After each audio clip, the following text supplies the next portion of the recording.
This is my number 6 extended thoughts on my top 10 changes I want to see for Disney Infinity 3.0 in the toy box. So number 6, and to be honest, the more and more I think about this one, I feel like it should be closer to the top, but nonetheless, it's landed in number 6, is companion apps for Disney Infinity. Now, this is a massive, massive topic, and I'm going to try and contain myself to a 5 to 10 minute video here, but I really have so much to say on this. Let's briefly touch on the way things are at the moment with Disney Infinity. The way things are at the moment, we have Disney Infinity, the platform on console, we have Disney Infinity, the app on iOS, and we have the PC version. iOS and PC are free, but ultimately are basically just clones of whatever we get on console. So the mindset being that we want people to play Disney Infinity no matter what platform they're on, so we need to give them an experience that is similar across the board. That makes sense. That's obviously how you're going to reach the largest audience, because you're spanning across every gaming platform effectively that there is, apart from out-of-date consoles like the Wii and so on. So that's fine. However, with next-gen consoles, we have both Xbox One and PS4 both have the capability of a second screen experience. Obviously, PC can be, it's a little bit different, but ultimately you can still create a second screen experience quite easily using a PC, using a tablet, and with the iPad. Well, again, that's probably a little bit more complex, but I don't think anyone is seriously using the iPad as a flagship platform for creating toy box content. And most of this second screen stuff that I'm talking about is obviously related to the toy box, because that's what this top 10 list is. There's obviously countless other uses for a second screen experience with Infinity as far as the playsets are concerned, but that's not what we're here to discuss. So the question, I guess, and this is not really here nor there, but the question is, do you build into the Disney Infinity gameplay app on iOS a second screen option there, or do you create completely separate apps for each function? And I'm tending to lean on the other side, and here's why, because there's so many uses. Firstly, the biggest advantage of a second app experience that I can think of is an improved, and I'm going to use the term programming experience, but ultimately I'm just talking about the way we interact with the Creativa toys and the way they're connected. For those that don't know, if you have been building a toy box, you effectively have been object-oriented programming. That's exactly what it's like.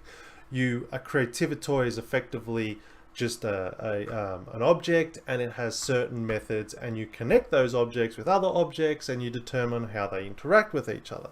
It's just simple object-oriented programming. Not that object-oriented programming is easy necessarily, but the point is anyone who understands these concepts can interact with it at a much quicker level if it is displayed in a certain way.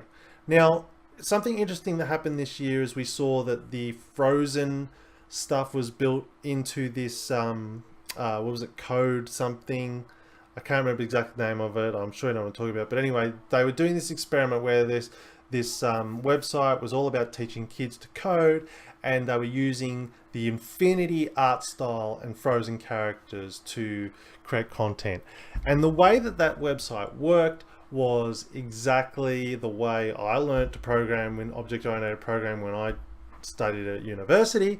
And so in my mindset, why wouldn't you transfer that UI, that user interface, so to speak, and use it for Disney Infinity as an option? I'm not saying replace the one that's in there at the moment, but for advanced use, if we could have a second screen experience where we could have just a list of everything that we've got placed in our toy box, and then very quickly, again, let's tie this back to group, and let's say I've built a I don't know, a complex series of doors or something like that in this room, and I've grouped it all together and I've named that access doors or something. I can click access doors on the app and it'll automatically give me a list of all the creativity toys that are linked to it. I can then also see all the actions that I'm executing. I could use that to then order the way in the simply by drag and dropping. I could alter the order in which all those commands are executing, which is extremely important. Currently, you cannot do that in Disney Infinity. If you have to construct and attach things in the order that you want to do them right from the get-go, it's not as easy to just alter those orders. That's super frustrating. Now, that could branch out into an educational tool, because you can then effectively build something in the toy box the normal way, using the wand, the way we've effectively grown up doing it in the toy box. But then an app could actually be quite educational in actually going, hey, well done, here's what you've created in your toy box, and here's what it looks like in actual code. They could actually show you how that information that you've created would look like in any language, and say, this is what that would look like in Java, this is what that would look like in Apple's Swift, this is what this would look like in PHP. Because ultimately programming is the same across any language. It's like it's all communicating the same way to the same machines. It's just the way that the language is different, the makeup of how it looks. So that to me would be a huge plus, because again, you are creating a fun environment for children to learn to program. And it's so close it's not funny. It's literally just that one UI away from sort of translating what you've built in the toy box in an easy to read and layout in a second app experience. Now, that's on the educational side. Again, other practical reasons is the ability to name those creativity toys, because obviously a keypad on a phone or an iPad is a lot quicker than or on a Vita, whatever. It's a lot quicker and easier to go, okay, well, I'm going to connect this logic gate to this particular toy, and I'm going to name that something that is much more descriptive and recognizable to me. Then I can see that on the screen very easily, whereas at the moment there is no indication whatsoever on all the different gates and so on, whether they're open or closed, whether they're, what they're connected to. When you initially connect it, you get this connecting path, but that disappears. There's no way to re-highlight that connection. All of these things could be triggered by a second app, and it'd be so much quicker. Ultimately, that's what second app or companion app screens are all about, is about giving you far more information without having to clutter up your actual workspace, your desktop, so to speak, that you're building in. I'm gonna have to stop there, but I just think there are endless uses for these companion apps, and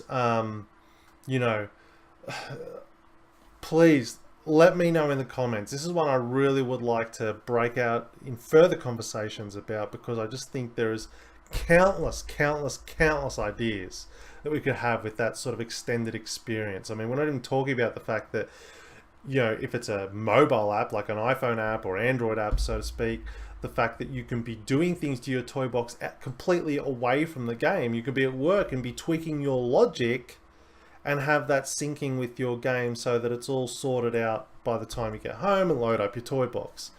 Don't even get me started on if you could actually integrate second screen elements into your gameplay.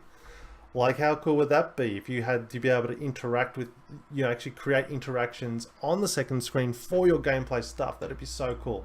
Anyway, this one is a huge one. I'm hugely passionate about. I hope one day we do get that second screen experience. I understand why we probably don't have it, because it's hard to build a mechanic in when you don't know everybody has that capability. But I don't know if that's good enough reason not to put it in. You let me know in the comments what you think. Let's have a great discussion about this one, and I'll thank you for watching. We'll certainly discuss it in a future episode of Inside Infinity, multiple times, I mind you, until they give us this feature. May not be 3.0, but I'll keep it up. Thanks for watching.